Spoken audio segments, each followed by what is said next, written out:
Hi, everybody. Charlie here. This week on episode 103 of the Cherry Podcast, we talk about hobby negativity and how to stay positive. We look at some of the record card sales that we've had in the past couple of weeks. We talk about the future of collecting like NFTs and answer your questions live. Thanks for listening. See you on the next episode. Bye. All right, let's get started. We've got a few things to talk about today. I had to ask our Facebook group for extra questions because I didn't think I had much to talk about. You had nothing this week. Yeah, I really didn't have anything. However, our excellent Facebook group came up with some great topics. The first of which, G, is a topic that got touched on by Jeff Wilson as well at Sports Card Investor. He had a video that got shared around a lot this week about hobby negativity. He was talking about the usual sorts of drama that seems to always be in the hobby. I think will probably never be zero negativity, zero sort of bad habits in the hobby. Things like fake cards, dodgy breakers, that sort of thing. And talking about how the most important thing for him, what he said he was going to try and do, and certainly something that we try to do as much as we can, is to have things be positive rather than negative. Because you can build an account around negativity quite easily, and you see it the same thing in the news. There's just anything that can make you upset, make you click, make you watch. It works. It's arguably harder to stay positive and try and have the first point of contact where a new person comes into the hobby, and that was one of the things that I thought about and it's one of the things that we try to do. There's a lot of new people coming into the hobby, and it's important that they see a positive experience first off. They don't get a negative experience, because if that happens, people are just going to go away. You're going to lose that new person. I've never understood it. I've never, and it's always been extremely prevalent. And I don't know if it's over-protectionism. Is that a word? Over-protectionism? Yeah. But I remember it comes from, I think it all comes, not all of it, a lot of it comes from a good place. Yeah. But I just think it's just mismanaged. And the one that always struck me was the plain white envelopes, where someone sends something in a plain white envelope, where the only person who stood to lose, in other than great exceptions to the rule, but generally the person who stood to lose was the person who sent the item in the plain white envelope. Yeah. Because if it arrived damaged or et cetera, they lose their money and they lose the card. And given that we also had a huge audience of gaming collectors who used plain white envelopes quite extensively, and they were the greater population of people that collected cards versus sports card collectors, particularly at the time, probably still, I assume. Yep. Without having done those exact numbers. And the hobby, or the people that were spokespeople for our niche collection, would just to jump on them. And it would be, you did this on purpose, you're a bad person, repent. And they would be chased out, and there would be no, they wouldn't want to transact in this space anymore, and they probably were thinking, God, well, that's why would anyone do that? I made no money, and all I got was shit and hate. So I never quite got it. I always thought that it was a perfect time to be very quiet about it and say, hey, listen, nothing happened, but next time you should, here's a link. This is a great way to send sports cards because there's slight differences and blah, blah, blah. And that's what we would do. I mean, we still get them. We get hundreds of packages a month, and half of them are in plain white envelopes. Yeah, right. There's nothing wrong. I mean, the person's not trying to be bad. And so I think that kind of negativity is very close to the surface in our space, and it doesn't take much for it to come out, and it comes out, it rears its head in a number of different ways. And I mean, I think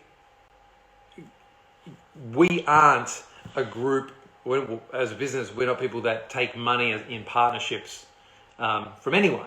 We haven't had a paid partnership from my recollection. So we've had no paid partnerships. And I feel somewhat sorry for these groups that have built large independent audiences based on their opinions and perspectives, and as they were always intending to do, and now leveraging that into some paid partnerships because everyone want to get paid. Yeah, ideally, if you can, doing what you love, you would. And the moment they do a paid one, like I saw one the other day, it was about grading companies, and I was like, it's paid. It's clearly paid. Yeah. Like, it's too pretty to not be paid. Yeah. Yeah, it's too perfect. Like, it couldn't have happened on that day. And they just got slammed for it. And I'm like, they're not misleading anyone. The events happened. Yeah. They just were given money to cover them, as you have to expect. Yeah. In this space. Yeah, of course. Yeah. So, I don't know, just accept it. Don't follow, unfollow. Find the news services suit you, but negativity, no time for it. The reason I'm drinking this, this gives me positivity. Yes. Like if this made me feel shit, it's why I don't eat broccoli at 9 a.m. Yeah. Okay? Yeah. So be positive. Yeah, that's right. And that's what that's what I always encourage with our content. That's why I always encourage it when I see somebody. I was chatting to somebody who I just followed yesterday, newish person with card content, and they're asking me, what should I do? And I just told them, don't stop posting. Just post every day. And, whether it's a cool card or something that's coming or your thoughts on the hobby, just keep pumping it out and stay away from the negativity because there's enough of it. And when something like that happens, like somebody sends a card in a plain white envelope, give them the benefit of the doubt is my policy initially. Okay, this is the first time it's happened. Maybe they didn't know. Like it's not the world that we want to live in where nobody gets a second chance is what I always think. I think this person is new to it. They deserve a second go. Don't give them the full blast with the first, offence. Otherwise, it's going to get ugly pretty quick for everybody. Like everybody is going to make a mistake, and eventually it's going to be you at the end of it getting blasted. I've got a story. It's a long story, but I'll try and shorten it. Yeah. Bought a collection of a guy maybe a year ago now who was quitting the hobby. He'd had enough, and what pushed him over the edge was he got replacements for a card, or replacement for a card that he'd put in Panini that he'd waited, let's say, a year for. Yep. And he got points for it. He just traded it for points. So he made the choice to trade it for points. Yep. And everything in the point shop was shit.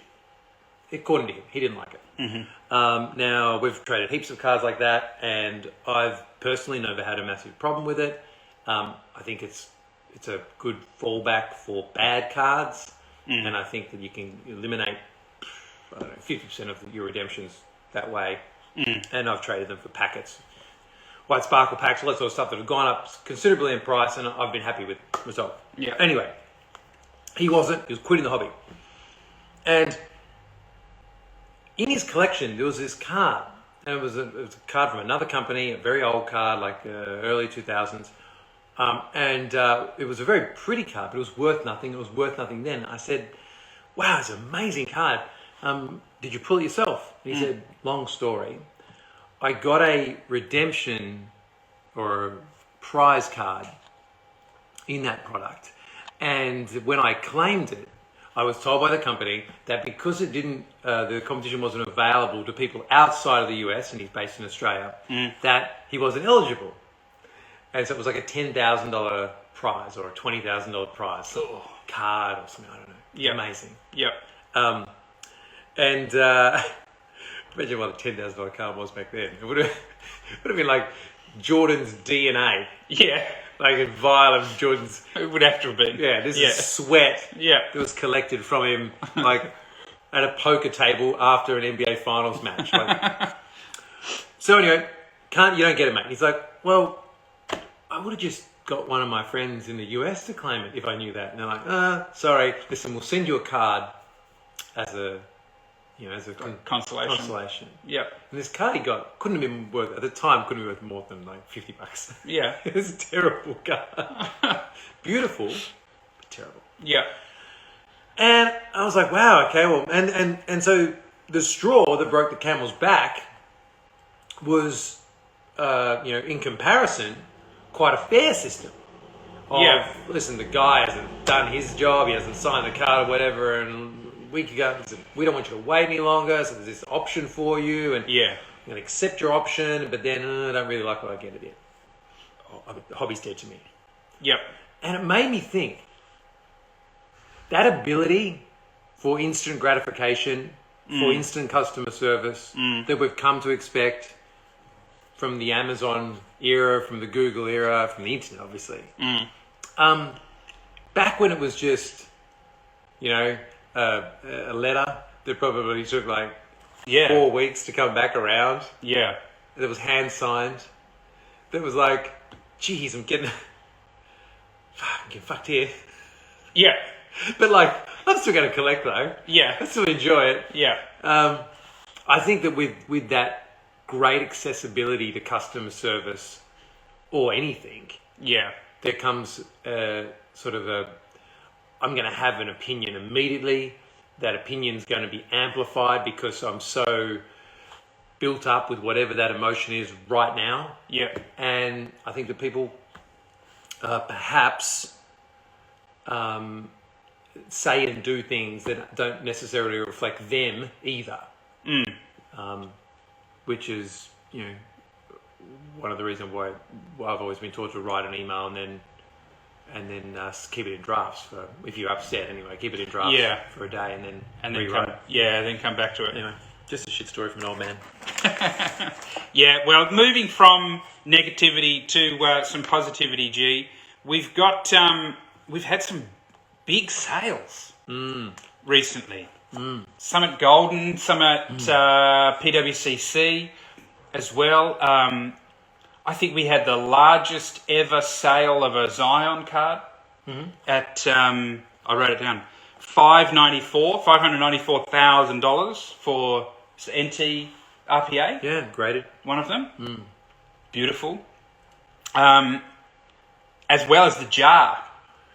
Well, the jars, I sold a jar for like 20K, I think. Yep. The one that recently sold was about 290 USK or something like that. Yeah. Over 200,000 US. Yeah. And he is on a streak at the moment. He is on a streak. I never saw that coming. I never saw 10 times coming. Yeah. But I'll say this, it was graded 9.5 and any of those NTRPAs, they had so much edge damage. Really? Oh, the bottom edges were just, they were like old paint that was just falling off. Wow. So it was obviously that COVID kind of, the entrance into COVID. And that was really disappointing. But what it meant was that anything that did 9.5, the pops on those are going to be so low. Yep. I should have done the research to find out what that is, but I'm sure it's really low. So I think that the difference between a jar NTRPA and then a jar 9.5 NTRPA, massive. Yeah, okay. Okay, that's an interesting one. That's something that's going to go into the sort of the hobby record, is that year, how difficult it is to get that grade. Yes. Yeah, okay. Absolutely. What about, do we have All-Star Weekend coming soon as well? It's coming in 2 weeks? Yeah. We've got Super Bowl this weekend and then All-Star, I think. Yeah. Anything happening in the market regarding All-Star Weekend going into that? I mean, we had LaMelo just made the squad. Yeah. There's always a peak All-Star Weekend, for obvious reasons. Yep. The Super Bowl is certainly helping. I don't believe. I think it's all bots. I don't think anyone's buying Matthew Stafford cards. Can one of the pages look into that? Like, can Card Ladder? Shout out to Card Ladder if they're watching. Can you determine if there's any humans buying Matthew Stafford cards? Because I think he's going to shit the bed. I think that team is full of me's, and I think that he's going to try and feed them at the Super Bowl. Yep. And it's going to come apart at the seams. Okay. Aaron Donald, beast, best player, absolutely in the NFL. Joe Burrow's used to being sacked. He gets sacked all the time. Yep. He's not worried about getting sacked. He's like, bring it on. Yep. Yeah. So that's going to be fun to watch, though. It's going to be good to have the big game. yeah, it is. But the All-Star Weekend is not driving the price up of Spider-Gwen. No. What's happening there? I don't know. Marvel PMGs. We had some interesting Marvel come in yesterday. Yeah. Unfortunately, no PMGs. Well, Cards that are similar, though. and they're going up. Yeah, they're getting dragged up Yeah. by the popularity of these PMGs. Yeah. Largest sale for a Spider-Gwen happening at, that was a golden one. Yeah. Golden, posting that out, claim to fame. Biggest ever Spider-Gwen sale. I'm not sure, it must have been a 10. Yeah. And it sold for $18K USD. Just Spider-Gwen PMG. imagine it would have been like that scene out of Downfall. Imagine when Ken was given some intern the job of getting that. Like, Yeah. find me the most expensive Spider-Gwen sale. Yes. And the guy would be jogging back in. Or girl, jogging back in. Yeah. I found it... Or it'd be like that for the person who pulled the thing like 15 years ago or something and sold it for $50. Yeah. Like, I bought so... what have I done? I bought so many of those of people for nothing. Yeah, I right. feel guilty. I feel terrible. Yeah. Like, we should... How is your Marvel collection, by the way? It's good. That's really good. I did sell a lot for nothing as well. Yeah. And I didn't think that would be worth anything. No. They weren't that nice a card. They weren't like the PMG. So this is the thing that I don't get. The PMG is so valuable because it was a stunning card, and it, much like those NT cards, they just fell apart. It was like Right. they were awful. They Like the foiling on it? flaked. Right. The edges were terrible. The one of the years of them, they peeled really bad. Then Upper Deck remade them, and when they remade them, it's like when they do like Arnott shapes and they change the flavour, and everyone who eats them is like, "This is shit." Yeah, what's this? And then the next release is like the old flavour, like they're advertising. Yeah. This is the old flavour. Yeah. Well, that's kind of what they were. They were so different. They had none of the romance of the original. So my opinion at the time was, These are bad. they're shit. Yeah. They're not like the original. Yeah. A lot of them weren't numbered the same as the original. No one's going to want these. Yeah. Terrible. Yeah. And you've got Spider-Gwen, okay? So let's just... Spider-Gwen. People don't even like Ultimate Spider-Man that much. Yeah. Like, just sell out of Spider-Gwen. It's never going to be worth $18,000 at Ken Golden's sale. Yeah. Well, wrong again. Yeah, wrong again.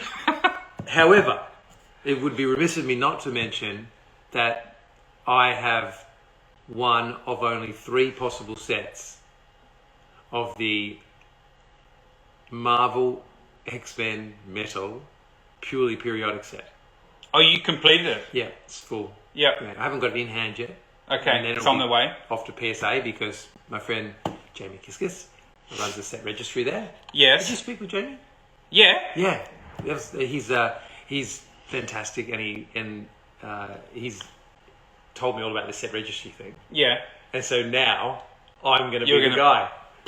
I'm going to be the guy. I want to win. You're going to be like the one. The one. Whatever you just said. Whatever set it is. Yeah, that's X-Men. Yeah. The most relevant modern day X-Men set. When are they doing another X-Men movie for real? Like, I didn't like that. It was Oscar Isaac was Apocalypse. yeah, it wasn't great. They need to bring that back. They need to bring back the X-Men movies. It's flowing onto. I just noticed this morning before we went live. It's flowing onto the autos of the Marvel movie stars. Tom Holland autos are approaching silly prices. Yeah, because he's so young. He could be anything. Yeah, and I guess the recent film, which everybody seemed to love, and yeah, there was a guy in another guy in our Facebook group with a big mail day the other day. He'd posted a Tom Holland auto from one of the Marvel sets. He posted a RDJ auto, and he posted a Chris Hemsworth auto. And everybody in the comments was like, Yeah. how much money are we looking at here? And he was like, yeah, it's a lot. Yeah. Yeah, I almost bought the RDJ and the Arn for you. Oh, what? In a collection. And Yeah. it was a big buy, and I was like, Okay. listen, I'll only do it if you sell me that and that. And Yeah. and the guy was like, nah. And then I was like, I've got no leverage. Sell me the rest. Okay. This is pretend leverage. Pretend leverage, yeah. Well, I mean, that's good. That's positive. You know, it's evidence that things are picking up in that space, especially in that high end space. Yeah. And I think, too, that the Zion is legit in the sense that if Jar is getting that high, and Jar is not nearly the player that Zion is. You don't think so? No. Zion was unstoppable, like by established stars in his rookie season. And Jar was good. Yeah. Jar was good, and he's better now, but I just think Zion in like 4 or 5 years is going to be like, Baby Shaq. Yeah. Anyway, Zion, come back soon, please.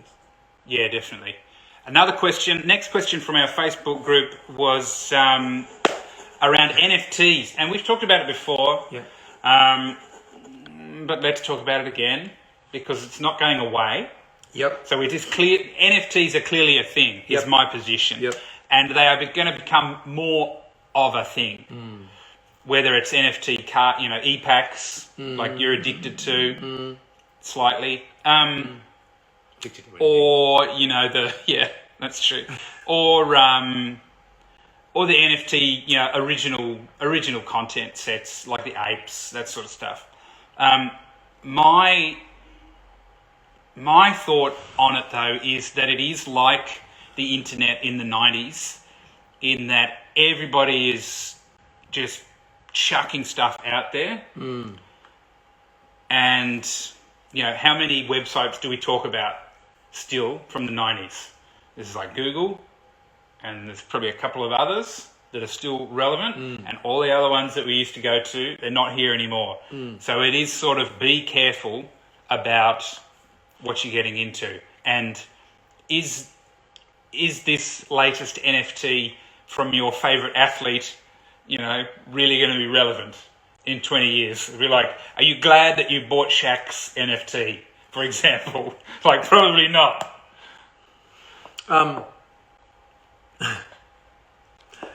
Yeah. NFTs only of people dunking on Delhi. Yeah. Well, that's another example. Yeah. No, well, I'm not interested in NFTs as collectibles. Yeah. What about the blockchain cards? So I'm not even interested in those. Wow. Like I've looked at them and we've gotten some good ones. Like, Yeah. I've bought some collections that have had What product are they in? they've been they were in a lot of the high end ones. So they were in Like an NT. NFTs. Yep. I remember them more than that though. Anyway, the I just don't. I don't think they cross enough of the different sort of parts of card collectors in particular, or maybe even collectors,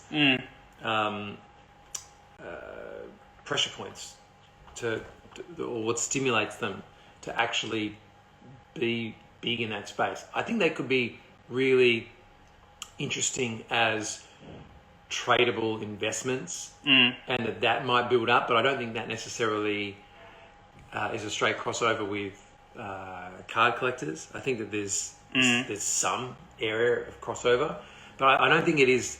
I think we're very focused on it in this space because of the amount of people who came in quickly from the investment angle as we started to grow. And I think that so they're kind of in this space transitioning to the NFT space, which they probably see as a shorter line and easier for them to get into. There aren't supply issues, which we've been here for a decade and we've got massive supply issues. Yeah. So there's no shipping problems. There's no damage. You sell the thing and it's gone, and you can sell it again immediately, and it can be so there's the things that appeal to standard investment stock share people. Yeah. But I don't think the collectible aspect of them works for the majority of our audience.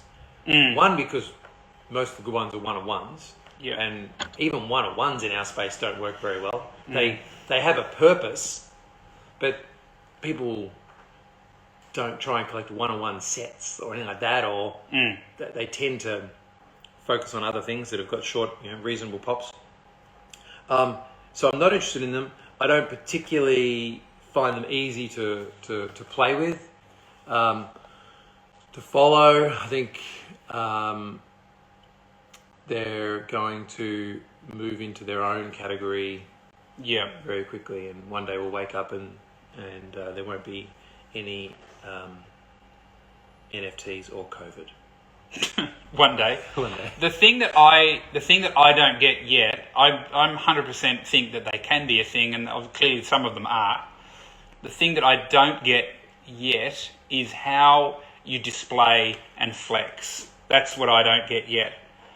Because I don't think that it's going to be, hey man, come round and put on this Oculus headset and look at my NFT collection. That ain't it. I don't think. As clever as Mark Zuckerberg is with Meta and everything, I don't think that's it yet for like the virtual world. It's not that yet. That I come down or I put on my headset and I go around to your place and I can look at all the sick NFTs up on your wall. I don't think that's it yet. There's got to be something else, that way of displaying them or flexing them. And when that comes, like whatever it is, Instagram version of the metaverse, that's going to be a key component, I think. You literally could just use a type of paint and then project them onto a wall at your house and basically just have a wall of spinning NFTs. I don't... Jelly getting dunked on. I don't think that people flex their cars that often. I think that people mainly just I don't know, it flexes a part of their self-esteem and that knowledge is enough for them with cards. But NFTs, I'm not interested at this stage. Yeah. Okay, now the next question we had from the Facebook group was, Hoop Hits cards. Shout out to Hoop Hits who came in to visit us a couple of times, gave us a little present. Good to see you. Joel has brought something up there. I think you lose the aspect of a player when you have when you love has physically signed the item. Oh, Yeah, them having that. Yeah, you touched have that connection of, okay, they have touched this item. Yeah, I used to sell that. I used to sell that to people. Yeah. But I don't know. I don't know whether or not that actually translates as much anymore. Like game used jerseys and stuff. We used to go, that person's worn that jersey. I don't know. I don't think that's the reason that we collect it. But anyway. Yeah. Now the next question was, as modern rookies become more expensive to get into, will collectors look more to rookie cards of players from the 90s, from the 2000s, which is something that was happening last year. There was a big, people started looking at Shaq rookies, and Shaq rookies took a bump. I don't know where they are now. They've probably plateaued. People looked into old Kobe rookies, that sort of stuff. Is that something that you're seeing or you could see happening again? I can see it happening. And I think it's driven a little bit by that same kind of investment mindset. Yep. So I think it's driven by a certain niche of the audience. Yeah. I think generally speaking, it's a little bit like that. There's like a philosophical argument of, would you rather be like 65 and have had this amazing life and you've done all these different things and achievements and people recognize you for greatness and all this, but you're at 65 or 70? Or would you rather live from now and potentially face a huge amount of challenges and all the bad stuff that comes with that? And I feel like there's a big part of collectors that wants the ups and the downs, that wants the challenges, that's looking for the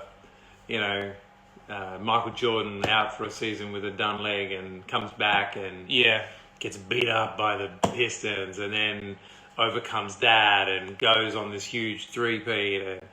And like, I think that element is missing from buying a Steve Nash rookie card.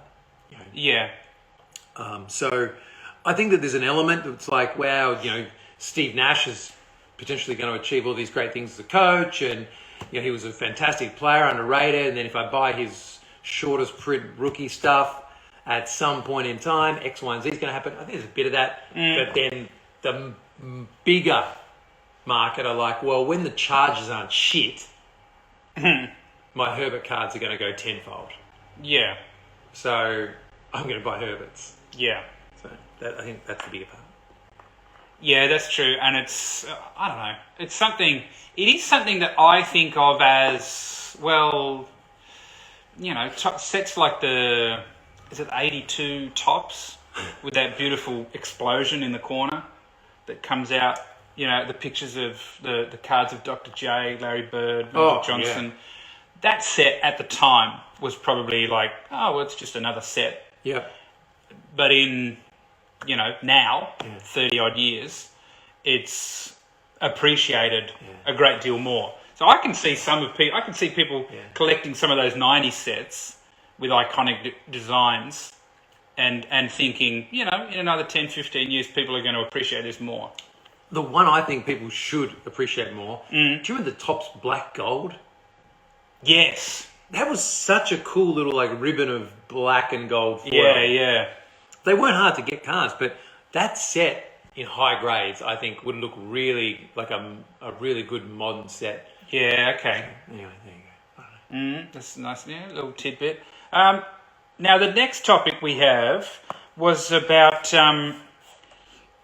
NFL cards and can they become as popular as NBA cards. Obviously, basketball cards in the past 2 years have driven a lot of the interest in the hobby globally, because traditionally, I think in the States, baseball and football are bigger boys. for collectors over there. But that impact of the NBA as a global force is what has driven a lot of the uptick in the market in the last couple of years. Can NFL get to a similar place? Well, we had those big sales. So maybe the Joe Burrow sale was probably one of his top 50 cards. Yep, the big shield. The Shield Auto from Immaculate. Yep. So that'd be one of his top 50 cards. The Zion was probably one of his top 500 cards sold for the same price. Okay. Burrow is, he's on the foothills of greatness. He could literally achieve something that very few have achieved this weekend. Yeah. Whereas Zion is, in a dip, call it. Yep. So I think that there's still a massive, massive gap. Yeah. Can NFL have similar peaks? Maybe. Is it going to be as popular? I think NFL has got a far less chance than what soccer does. Yeah, agree completely there. Yeah. I think soccer's got some massive stories to play out. Yeah. And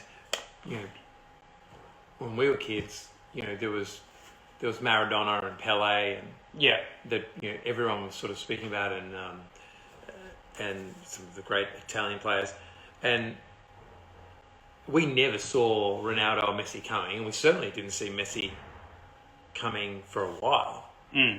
Ronaldo we saw pretty early. There are young players there right now who are not even in the same conversation as Messi and Ronaldo, who at some point in time will be. Yep. So I feel like they're there right now. The cards are dropping for almost the first time right now. We're seeing like series production of soccer cards. Yep. So, and we've got a market that is insanely large. Like it's the largest sport in the world. Yeah. By a long way. Yeah.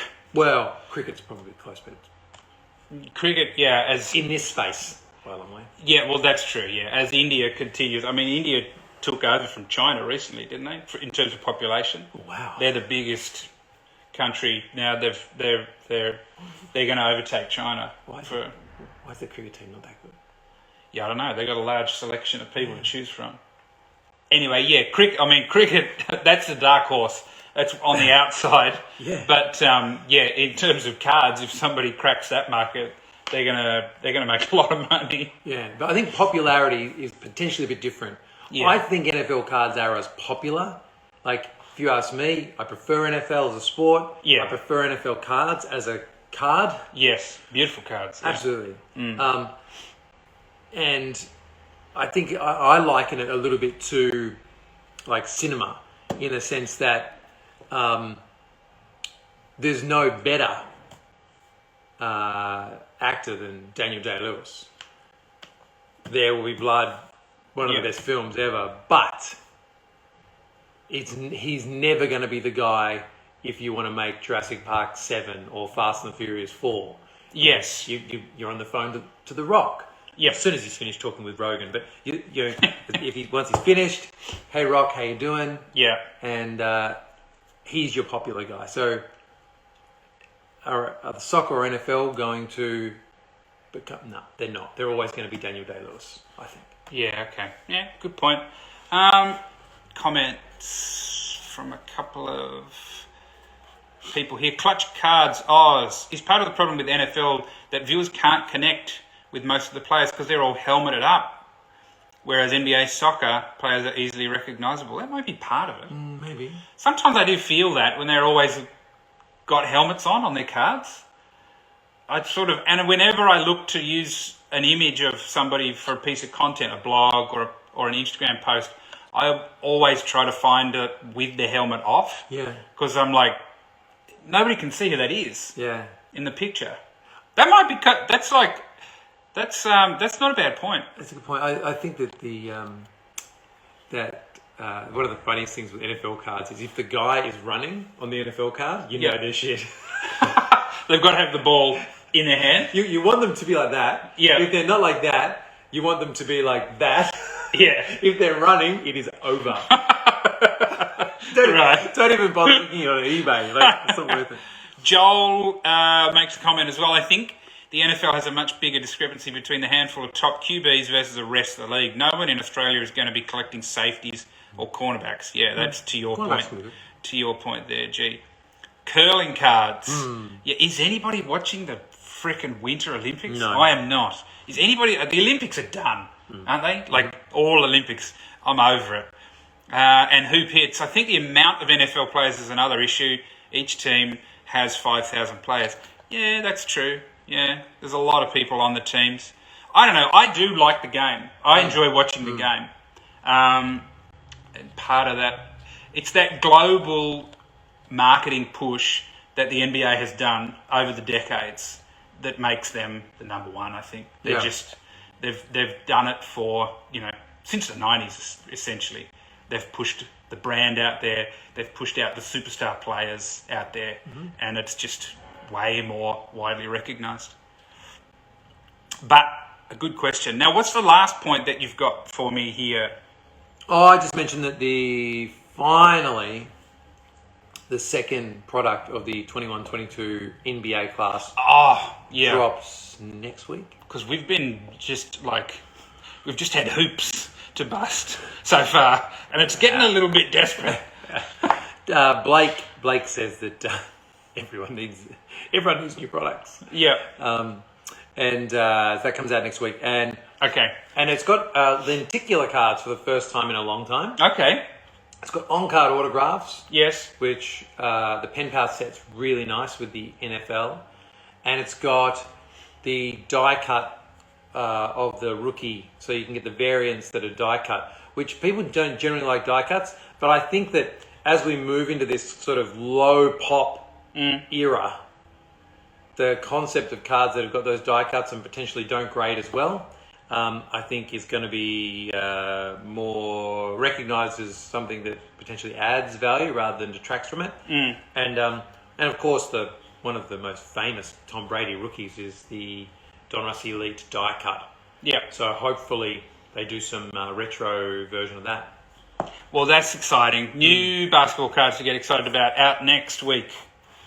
Question time. Questions. Let's see what we've got. Hit that question sign if anyone wants to ask me something stupid. Joel, thank you for the question. How's the new shop going in Hobart? What do you think? It's very slow. Yeah, a little bit. We get a few people through each day. Yeah, well, I mean, we've been actively not marketing it because not really like, hey, everybody come in. We don't have everything in place as we'd like it just yet, and we are very aware of there being a COVID situation. We don't like having to do all the COVID stuff, so it's not that comfortable, and we're creatures of comfort. So we'll launch probably formally in April. I think we'll have like a full on. Yeah, that'd be good. Thank you, Joel. Next one from Dan Howe Cards. Evan Mobley is a real deal. I think he could go down as one of the great bigs of all time. Thoughts? No. No? Why? You just can't be an awesome player with a name like Mobley? Well, he could go down as one of the great bigs of all time. He doesn't score enough. No? No. I don't think he scores enough. I don't think he's his favourite. He's short price favourite for Rookie of the Year. I don't think he's in the same class, particularly for collectors, as Cade Cunningham. I don't think he's as good as Wagner for the Magic. So I don't rate him at all. You were talking about Cunningham this morning, and you're like, it's got to be Cade Cunningham, isn't it, for this year? I think I think Wagner is on paper the best, but Cunningham's numbers, he plays like 4 or 5 minutes a game less than Mobley. Right. Mobley's got no 3 game. He's worth a couple extra points to you a game. He's worth a hell of a lot more assists for you a game, and only a couple less rebounds. So I think that I think he's better. Yeah. A couple more questions from Hoop Hits. In terms of PSA, do you think it's worth paying extra for the auto grading as well, or just the card grade? So we don't grade the autograph that often. Are they just too hard to get? I don't see the difference between if the card's authentic, then the autograph is by definition authentic. Yes.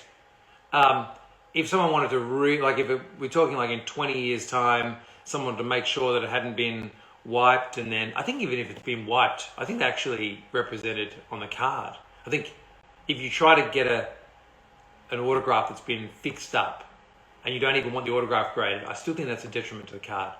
Someone can correct me in the comments. Yeah. So I think once you get the card authenticated, whether the autograph's a 9 or an 8 or a 10, I don't think it matters. I think that's the person's autograph. They slightly touch the side of the card, diddums. Like if you've got two sitting in front of you, one's PSA 10 with the auto, and another one's is PSA 10 and it's a 9 on the auto. What's the difference? I don't see the difference, but I feel as though if you've got people like a 10. If you've got a 10 and then a 9, I think that just plays with people's minds. So it's so dumb, but it does. Don't grade the autograph; it's of no value to us. Yeah. People coming in. Yeah, Matt agrees. I don't think anyone is concerned about auto grades and clutch cards. You're right. We'll come back altered if the autos was touched up, I believe. And Hoop Hits says it's prompted by his Ant-Man auto being on a sticker as opposed to running off the sticker. You were talking about that the other day, like a particular player. Ronaldo always misses the sticker. Always parts of it don't make it. And we know how good his hand-eye coordination is. So he must, on purpose, start off the sticker, I reckon. Right. That's funny. Okay, we've got a couple more. From Logan Wolf, 244. I bought an NFL Origins card off eBay, and it is too long to fit in a one-touch, so the length is marginally longer than the norm. Is it possible the card is a fake? Just listen. If you go to Bunnings, you can get these little like sandpaper things. We just trim that shit up. It's easy. No, we don't. That's going on card porn. So there's this is something that's always bothered me. We get like, I don't know, 1 in every 500 cards comes back as altered or not authentic. Yeah. And it's like we got that out of a Panini box. Like, yeah, right. It's a factory issue. There's Right. nothing you can do about it. You're forever going to have a card that's too big to put into a one-touch. But that's a good thing. Keep it in a top loader. Much safer. Good question.